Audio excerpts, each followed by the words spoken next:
Welcome back to our channel with the new video.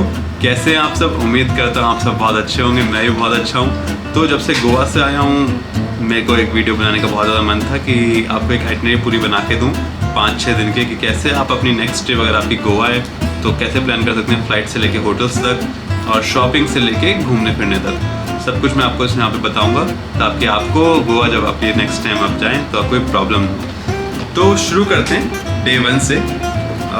सबसे पहले ज़्यादातर जो फ़्लाइट्स हैं गोवा की वो 3 ही फ़्लाइट्स जाती हैं। एक तो आकाशा एयर, इंडिगो और एयर इंडिया। मेजरली आपको ये 3 दिखेंगी। तो जो सबसे सही फ़्लाइट सबसे डिसेंट रेट की रहती हैं वो रहती हैं आकाशा एयर की। ऑफ सीज़न में आपको ये फ़्लाइट्स दिख जाएंगी करीब 4500 से लेके 6000 तक, और ऑन सीज़न में जैसे कि ऑब्वियसली नवंबर दिसंबर पूरा न्यू ईयर आपको तब वहाँ फ्लाइट दिख जाएंगी 7500 से लेके 8000 9000। और ऑन सीज़न में तो कोई किसी की गारंटी नहीं ले सकता ये फ़्लाइट्स कितनी ज़्यादा सरचार्ज लगा दे, और डिमांड एंड सप्लाई पे सब कुछ डिपेंड करता है। तो आप अपनी फ़्लाइट्स को प्री प्लान करें और उससे आपको रेट्स अच्छे मिल सकते हैं फ़्लाइट्स के। तो बात कर लेते हैं होटल्स की। तो होटल भी आप पहले से करा के जाए तो बेटर रहेगा। तो हम लोग पहली बार गोवा गए थे तो हमारा थोड़ा सा था कि एक डिसेंट से होटल में रखते हैं, और हम लोग थोड़े से ऑफ सीज़न में गए थे। तो हाँ, ये एक पॉइंट और भी है कि अगर आप ऑफ सीज़न में जा रहे हैं तो आप होटल थोड़ा अच्छा ले सकते हैं, क्योंकि आपको जब धूप का टाइम है तब आपको होटल में ही गुजारना है। जब बहुत ज़्यादा बाहर धूप है तो अब आप बाहर नहीं घूम सकते ऑब्वियसली। तो उस टाइम पे सजेस्ट करूँगा कि होटल थोड़ा सा डिसेंट सा ले लें। आप ऑफ सीज़न जा रहे हैं तो अगर आप ऑन सीज़न में जा रहे हैं तो एक बेसिक होटल ले लें, क्योंकि आपको जब आना है सोना है और आपको कपड़े वपड़े चेंज करके निकल जाना है। तो जो मैंने होटल लिया था वो मैंने एक सूट लिया था, आर्टिस्ट्री सूट्स नाम है। वो भी काफ़ी अच्छे होटल है, डिसेंट और एकदम प्रीमियम क्वालिटी का, क्योंकि मैं ऑफ सीज़न में गया था। वहाँ पे ऑब्वियसली सूट्स है तो वहाँ पे सारे सूट्स ही होते हैं। एक आपको ड्राइंग रूम मिलेगा, एक डमी किचन टाइप, और एक आपका बेडरूम और ऑब्वियसली बाथरूम। हाँ, एक चीज़ और मैं बताना चाह रहा था कि अगर आप होटल वगैरह लें तो गोवा के अंदर अगर आप साउथ गोवा और नॉर्थ गोवा के दोनों ट्रिप्स प्लान कर रहे हैं तो यही उम्मीद है कि आप साउथ गोवा में एक ही होटल लें और नॉर्थ गोवा में भी एक ही होटल लें। जैसे 3-4 दिन आपको इधर रुकना, 3-4 दिन उधर रुकना हो। जैसे आपको पता है गोवा के अंदर कैब्स का सिस्टम थोड़ा सा उन लोगों का लोकल जो कैब्स वाले हैं वो डोमिनेट करते हैं, और एक ही वहाँ ऐप चलती है गोवा माइल्स करके, जो कि गोवा गवर्नमेंट की ऑफिशियल ऐप है। ठीक है, आप उसको अपने एंड्रॉयड या ऐप स्टोर से डाउनलोड कर सकते हैं और अपने फ़ोन में इंस्टॉल कर सकते हैं। वो आपको एक डिसेंट रेट पे कैब्स प्रोवाइड करते हैं। अगर आपको कैब नहीं आ रही है, कभी कभी वो कैंसिल कर देते हैं, या फिर लोकल्स जो कैब वाले हैं वो उनको ऑपरेट करने नहीं देते। कभी कभी वो भी कुछ मुश्किलें पैदा करते हैं कभी कभी, लेकिन मेरे साथ ऐसा एक्सपीरियंस नहीं हुआ। मैंने दोनों बार बुक कराया, मगर दोनों बार एकदम परफेक्ट टाइम पे कैब आई है।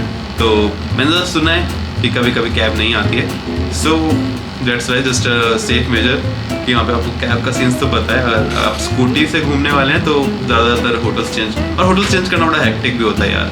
होटल्स ना ही चेंज करें तो ही बेटर है। तो चलते हैं डे 1 की तरफ। तो डे 1 में मतलब हमारी फ़्लाइट थी अर्ली मॉर्निंग की। तो आप भी ऐसी कुछ फ़्लाइट्स रख सकते हैं ताकि आपका दिन अर्ली शुरुआत हो, या फिर आप फ्लाइट ऐसे रखना कि ऑब्वियसली 2-2.5 घंटे की फ़्लाइट होती है, और आप फ्लाइट से उतरने के बाद अपना बैगेज लोगे, उसके बाद आप होटल्स तक जाओगे तो उसमें 2 घंटे तो एटलीस्ट लग ही जाते हैं। और होटल का चेक इन ऑलमोस्ट 2 बजे का होता है। तो आप ऐसी फ़्लाइट लेना जो आपको 11 या 12 बजे आपकी फ़्लाइट लैंड हो। 11 बजे की आप लेंगे तो बेटर रहेगा। तो 2-2.5 घंटे अगर आप लगा तो सुबह के 7-8 बजे की फ़्लाइट आपके लिए परफेक्ट रहेगी गोवा के लिए या कहीं पे भी जाने के लिए। वैसे तो फ्लाइट्स का टाइम यही रहता है, क्योंकि होटल्स का चेक इन टाइम यही रहता है 2 बजे के आसपास। इंटरनेशनल ट्रैवल कर लें तो अलग बात है, पर अगर नेशनली ट्रैवल कर रहे हैं इंडिया के अंदर तो ऐसे ही ट्रिप प्लान करें कि 7-8 बजे की अगर फ़्लाइट मिल जाए आपको, जो आपको हाँ ऑब्वियसली फ़्लाइट के टाइमिंग्स पे डिपेंड करता है। अगर 2-2.5 घंटे की फ़्लाइट है और 7-8 बजे मिल जाए तो बेटर रहेगा, क्योंकि 10 साढ़े 10 तक उतार देगी आपको, एंड देन आप लगेज वगैरह लेके 11 साढ़े 11 तक आप लोग निकल सकें एयरपोर्ट से होटल्स की तरफ। और ऑब्वियसली हल्का फुल्का आप वहाँ पे पहुँचेंगे, थोड़ा रिलैक्स करेंगे, वेलकम ड्रिंक पियेंगे अगर अवेलेबल है तो, और फिर आपके रूम्स वगैरह भी रेडी वगैरह कर रहे होते हैं तो परफेक्ट रहता है वो टाइम। तो हमारी फ़्लाइट कुछ ऐसी थी, हमारी फ़्लाइट 8 बजे की थी और हमारा पायलट बहुत अच्छा था, अकासा एयर का, उसमें 10 बजे लैंड कर देता। पर हाँ, अकासा एयर की फ़्लाइट्स थोड़ी सी छोटी भी होती है, तो वो लैंडिंग और टेक ऑफ के वक्त प्लेन बहुत ज़्यादा एकदम मस्त टर्बुलेंस होता है। तो छोटे प्लेन्स होते हैं, क्योंकि अगर आपको डर लगता है तो अकासा एयर से थोड़ा बचे, क्योंकि उसमें 32 रोज़ ही होते हैं मैक्स, छोटा प्लेन होता है।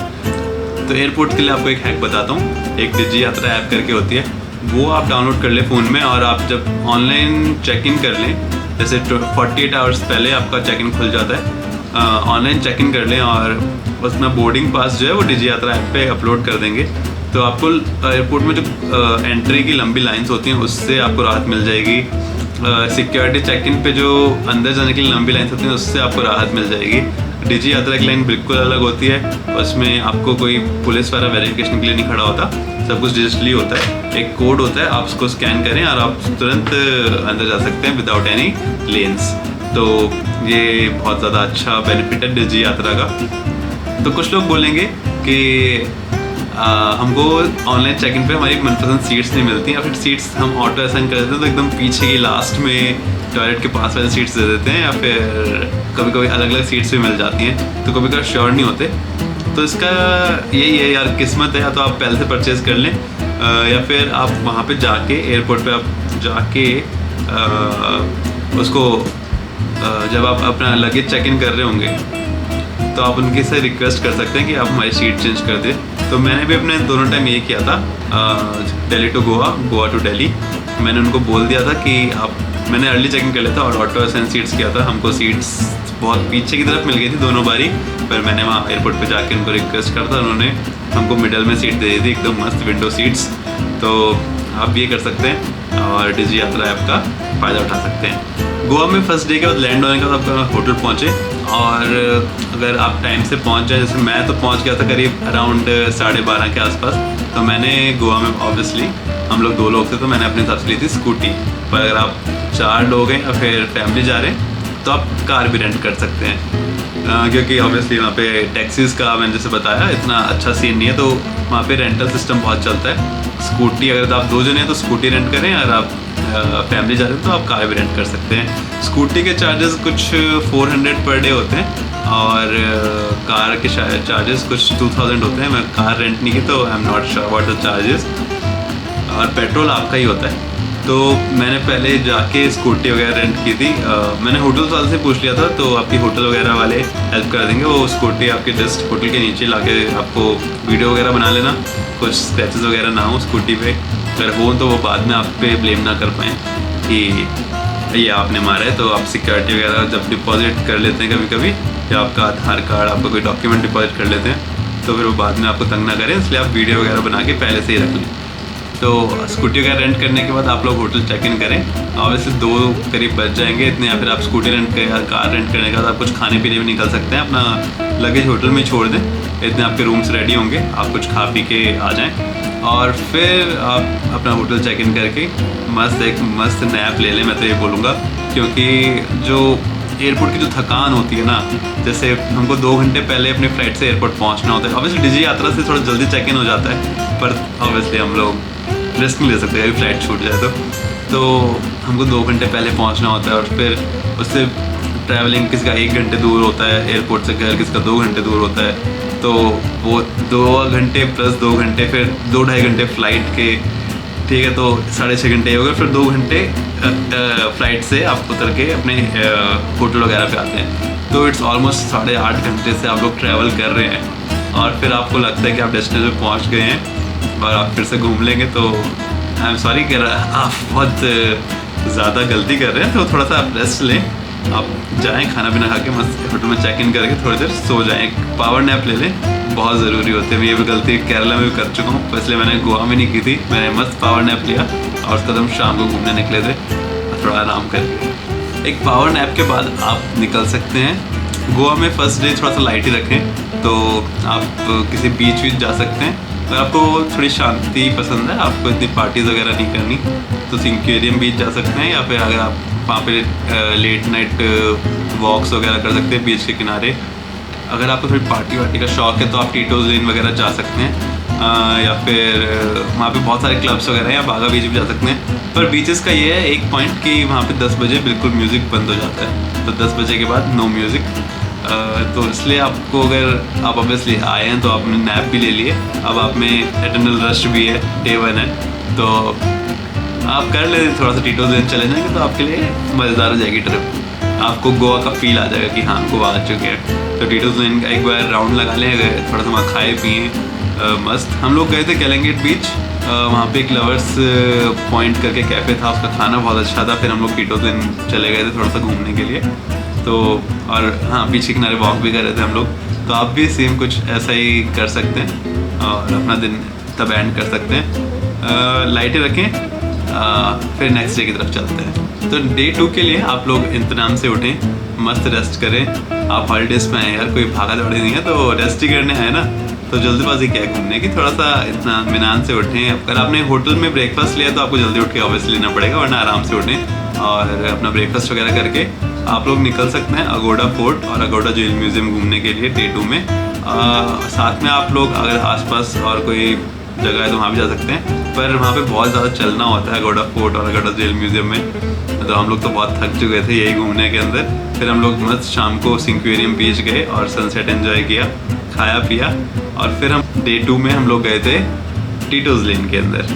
टीटोज लेन में हम गए थे, टीटोज क्लब ही गए थे जो वो सबसे पुराना है, तो आप वहाँ भी जा सकते हैं, या फिर आप मैम्बो क्लब भी जा सकते हैं, वो भी बहुत अच्छा है। तो दोनों काफ़ी क्लब्स अच्छे लगे हमको। तो ये था हमारा डे 2। सिंक्वेरियम बीच पे बहुत शांति थी और सनसेट का अलग ही मज़ा था। तो डे 3 में आप लोग मस्त ब्रेकफास्ट वगैरह करने के बाद जा सकते हैं वेगेटर बीच पे। वेगेटर बीच पे आप लोग कर सकते हैं मस्त स्पोर्ट्स एक्टिविटीज़। उन लोगों का पूरा पैकेज रहता है, 4-5 स्पोर्ट्स एक्टिविटीज़ रहती हैं, आप वो भी ले सकते हैं। पर टाइमिंग्स वगैरह का पूछ लेना कि कितने देर कौन सी एक्टिविटी होगी, वरना वो आपको थोड़ी देर में ही करा के छोड़ देंगे। वहाँ पे फास्ट स्पीड बोट्स वाले भी रहते हैं, अगर आपको वो 1-1.5 घंटे के लिए भी पूरा गोवा घुमा सकते हैं। प्राइसेस वगैरह आप लोग बार्गेन कर लेना, ऑब्वियसली हम इंडियंस हैं, बिना बार्गेन के हम कुछ नहीं करते।